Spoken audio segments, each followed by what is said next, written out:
जय हिंद दोस्तों, कैसे आप सब। उम्मीद करता हूँ कि अच्छे होंगे। तो दोस्तों आज की इस वीडियो में हम लोग खाने वाला सोडा जिसे हम लोग बोलते हैं बेकिंग सोडा, दोस्तों इसका प्रयोगशाला में निर्माण विधि देखेंगे कि आखिरकार खाने वाले सोडे को प्रयोगशाला में कैसे बनाया जाता है। तो दोस्तों इससे जो हमारी पहली वीडियो आई थी उसमें हमने आपको बताया था धावन सोडे के बारे में कि उसको प्रयोगशाला में कैसे बनाया जाता है। दोस्तों देखिए हमने ऊपर लिखा है खाने वाला सोडा जिसे हम लोग बोलते हैं क्या, तो जिसे हम लोग बोलते हैं बेकिंग सोडा। तो दोस्तों ये बात इससे पहली वीडियो में भी बताए हैं और आज भी आपको बता रहे हैं दोस्तों कि जब कभी भी अगर आपसे किसी भी पदार्थ का प्रयोगशाला विधि पूछे ना दोस्तों, तो सबसे पहले आपको क्या क्या बातें ध्यान देनी है उसको थोड़ा समझ लीजिए। तो देखिए यहाँ पर सबसे पहले आपको रासायनिक नाम लिखना होगा और उसका अणु सूत्र लिखना होगा, ताकि अगर आप रासायनिक सूत्र और उसका अणु सूत्र लिख देंगे ना दोस्तों तो इससे एग्जामिनर को ये एनालाइज हो जाएगा कि नहीं लड़के को आ रहा है, तभी तो लिखा है। तो चलिए वीडियो स्टार्ट करते हैं।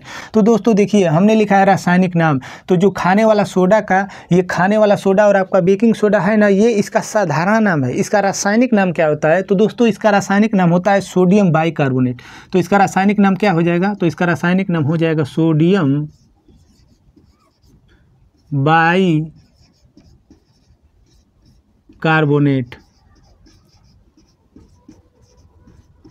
और दोस्तों जो हमारा धावन सोडा था उसका नाम क्या था, तो उसका नाम दोस्तों सोडियम कार्बोनेट था। और यहाँ पर जैसे बीच में आप केवल बाई जोड़ देंगे ना तो ये हो जाएगा बेकिंग सोडा का सूत्र। तो बेकिंग सोडा का रासायनिक नाम होता है सोडियम बाइकार्बोनेट। अब दोस्तों इसका लिख लेते हैं अणु सूत्र क्या होता है, तो इसका अणु सूत्र होता है NaHCO3, यानी कि बीच में क्या आ गया, तो दोस्तों बीच में H आ गया और यही हो गया सोडियम बाइकार्बोनेट। अब दोस्तों चलिए इसका समझ लेते हैं कि प्रयोगशाला में कैसे इसको निर्माण किया जाता है। तो दोस्तों आपको ध्यान होगा, अगर हमारी आप पिछली वीडियो देखे होंगे ना तो उसमें आपको बताए थे कि जो धावन सोडा होता है ना दोस्तों, तो धावन सोडा जिसे हम लोग बोलते हैं सोडियम बाइकार्बोनेट, सोडियम कार्बोनेट बोलते हैं, और बताए थे कि सोडियम कार्बोनेट के जलीय विलयन में अगर आप CO2 कार्बन डाइऑक्साइड को प्रवाहित करते हैं तो वहाँ से आपको क्या मिलता था, हाँ दोस्तों वहाँ से यही आपको मिलता था। ये क्या है, सोडियम बाइकार्बोनेट। इसका मतलब कि हम लोग अगर प्रयोगशाला में चाहे तो इसको कैसे बना सकते हैं, तो सोडियम कार्बोनेट के जलीय विलयन में, सोडियम कार्बोनेट के जलीय विलयन में जैसे ही हम लोग CO2 गैस यानी कि कार्बन डाइऑक्साइड गैस को प्रवाहित करेंगे ना दोस्तों, तो वहाँ से हम लोगों को मिलेगा सोडियम बाइकार्बोनेट। अब दोस्तों या तो आप इस तरह बना सकते हैं या तो इसको बनाने की एक और विधि है। और दोस्तों वो दूसरी विधि हमारी ये है कि जैसे अगर आप NaCl यानी कि सोडियम क्लोराइड लेंगे ना दोस्तों, सोडियम क्लोराइड के जलीय विलयन में अगर उसमें आप अमोनिया गैस प्रवाहित कर देते हैं दोस्तों, तो वहाँ से भी आपको ये प्राप्त हो जाएगा। चलिए समीकरण से समझते हैं। तो दोस्तों देखिए यहाँ पर जैसे ही दोस्तों हमने NaCl यानी कि सोडियम क्लोराइड लिया और इसके जलीय विलयन में दोस्तों जैसे ही हमने क्या मिलाया, तो इसके जलीय विलयन में जैसे ही हमने अमोनिया को प्रवाहित किया ना दोस्तों, तो वहाँ से हमको क्या मिला, तो वहाँ से हम लोगों को मिला अमोनियम क्लोराइड। देखिए NH4Cl का नाम होता है अमोनियम क्लोराइड।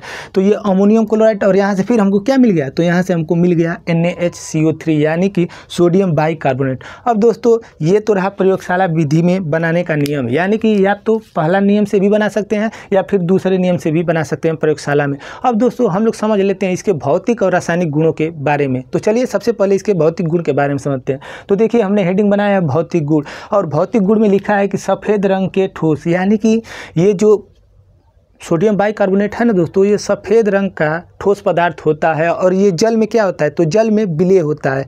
और जैसे ही अगर हम लोग इसको जल में घोल देंगे तो इसका जो प्रकृति होगा वो कैसा होगा, तो इसकी प्रकृति भी क्षारीय होगी, यानी कि जल में ये क्षारीय प्रकृति का होता है और जल में ये विलय हो जाता है। कौन, तो सोडियम बाइकार्बोनेट। अब दोस्तों इसका रासायनिक गुण समझ लेते हैं कि इसके रासायनिक गुणों के बारे में। तो देखिए दोस्तों हमने रासायनिक गुण में आपको देखिए यहाँ पर कह रहे हैं कि जैसे ही अगर सोडियम बाइकार्बोनेट को, किसको, तो सोडियम बाइकार्बोनेट को क्या करने पर, गर्म करने पर, अगर आप सोडियम बाइकार्बोनेट को गर्म करेंगे तो आपको क्या क्या मिलेगा, चलिए यहाँ पर बताते हैं। तो जैसे ही अगर आप सोडियम बाइकार्बोनेट को गर्म करेंगे तो आपको मिलेगा सोडियम कार्बोनेट और यहाँ से जल वाष्प होकर उड़ जाएगा और कार्बन डाइऑक्साइड गैस भी मिलेगी।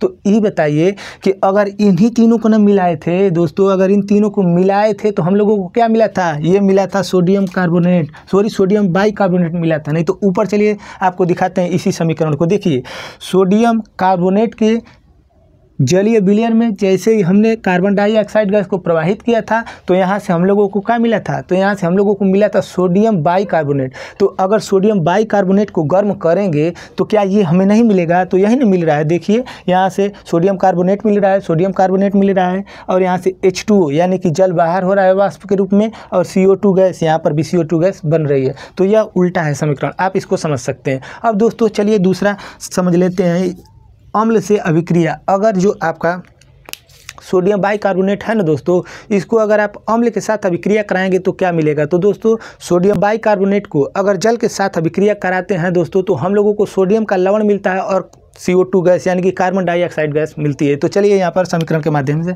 समझते हैं। तो जब देखिए दोस्तों, जैसे ही हमने सोडियम बाइकार्बोनेट के अंदर HCl का क्या किया, तो HCl का रिएक्शन कराया, मतलब कि दोनों को आपस में मिलाया। तो यहाँ से हम लोगों को देखिए मिला सोडियम का लवण यानी कि NaCl, जिसे हम लोग सोडियम क्लोराइड भी बोलते हैं। तो सोडियम क्लोराइड यानी कि सोडियम का लवण मिला, और यहाँ से क्या, यहाँ से आपको कार्बन डाइऑक्साइड गैस नहीं मिली, तो यहाँ से आपको कार्बन डाइऑक्साइड गैस मिल गई। तो दोस्तों अगर आप बोर्ड के एग्ज़ाम में आपके अगर ये पूछे और इतना आप करके आएंगे तो दोस्तों आपके पूरे में पूरे मार्क्स मिल जाएंगे। तो चलिए दोस्तों मिलते हैं नेक्स्ट वीडियो में, तब तक के लिए नमस्कार, जय हिंद, वंदे मातरम।